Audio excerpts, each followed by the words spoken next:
I'm trying not to get any of your faces in the video. I think I'm failing a little bit.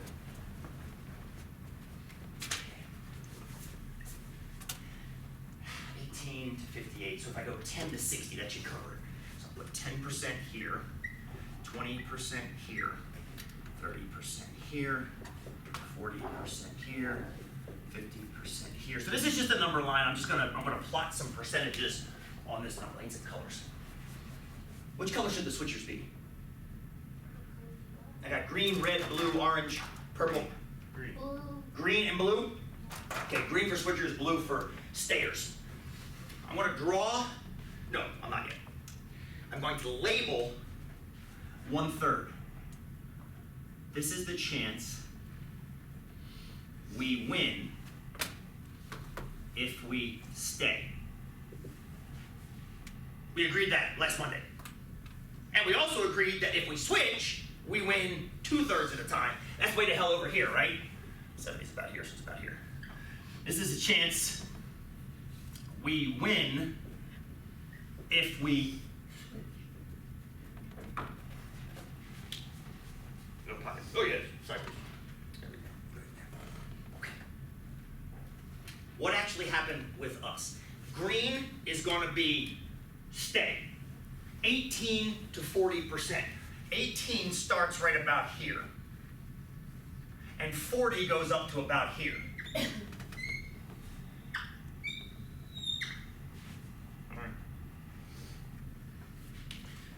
I gave an analogy last week. I want to give it again. Might have been a week and a half ago. A confidence interval is like an aquarium. And in the aquarium, they usually have fish. And what do the fish do in the aquarium? They just kind of sit there? No. They swim around, back and forth usually. If the fish in our aquarium at our house are any indication, they spend a lot of time going back and forth. Back and forth. Well, where else do they have to go? Well, they go front and back and up and down. I see what you did there. It's wonderful. It's wonderful. I've often wrestled with that actually as like an ego person. And that's like, I want an aquarium. And I'm like, fish should be free.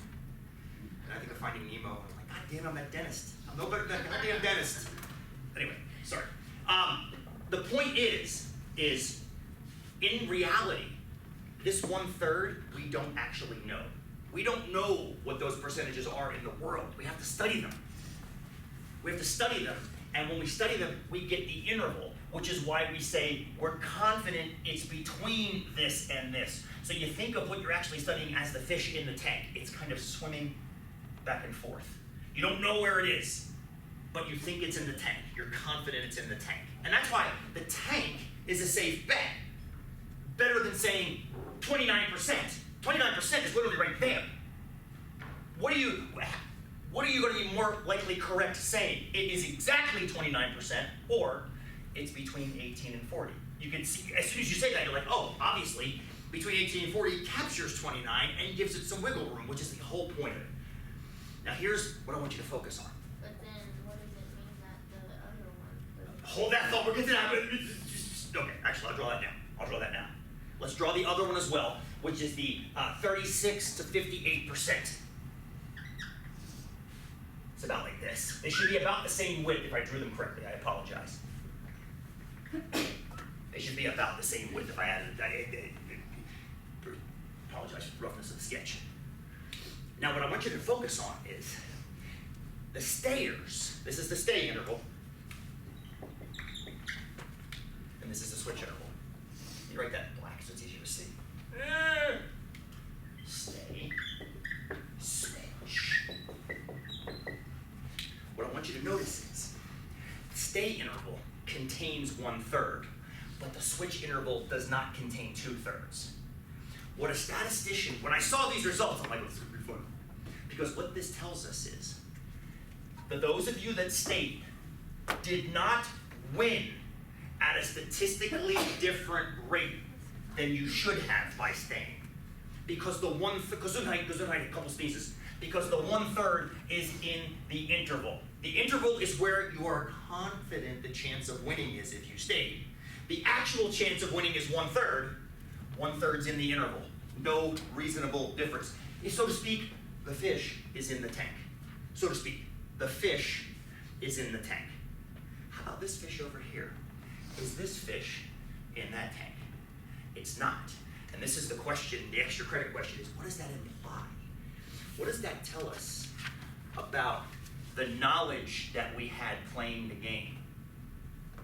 Let me ask you a loaded question. Were we aware switching was a good strategy? I don't think so. Because if we were aware switching was a good strategy, where would our tank be more likely located? I still felt like it was, switching was. Oh, no, I'm not talking about you in particular anecdote, I'm talking about you as a class. Oh. You, I'm sorry, I was using the plural you. Y'all. I should have used y'all. I should have used y'all, not you. Y'all, as a class, this is everybody that switched. The chance they won. It's between 38 and 50, whatever the hell it is, 36 and 58%. If y'all, not you, but y'all, if y'all were aware that switching was a good strategy, don't you think you would have been winning more? Because you would have been switching more, right? You would have been switching more, which means you would have been winning more, which means this tank would be further where? Over this way. And isn't that mostly because the amount of data we collected would have been larger had there been more switchers? That's very, very true. That would have changed the overriding pop. That would have changed not only this, but also that. Yeah, and that's the thing too. The other thing I noticed was these two intervals overlap themselves.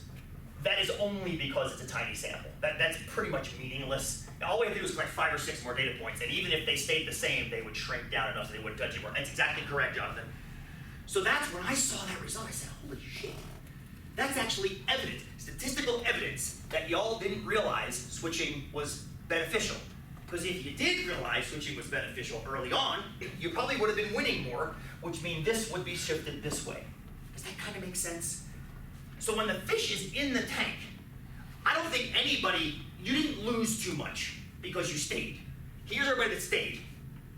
You didn't lose too much. Here's what would have been interesting if I had seen this happen. Suppose if you stayed, the confidence interval was way the hell down here. Suppose everybody that stayed only won between 5 and 10% of the time or something like that. Then I'd be like, why are people losing so much? You shouldn't be losing this much if you stay. I'm not concerned about that because the default method, or the default strategy, you can actually look at your data. May I listen to it real quick? 21 of you stayed, 17 of you switched. More people always stay. Why? This is a psychology question, I don't know the answer to it. Why do most people stay? You probably think that they just have a better chance. Yes! Than what they originally I picked that. I'm emotionally tied to it now. That door number 2 is mine. Yeah. You can't take it away. But what they're not realizing is, when I try to take door number 2 away, I'm not only offering you 1 door, I'm offering you 2. Yeah. I'm offering you 1 and 3, not just, I'm trading you 2 doors for 1, which is the obvious choice. You should switch, but it's not at all obvious when you're playing the game. So hopefully after y'all do it, you can see the results versus just you doing it.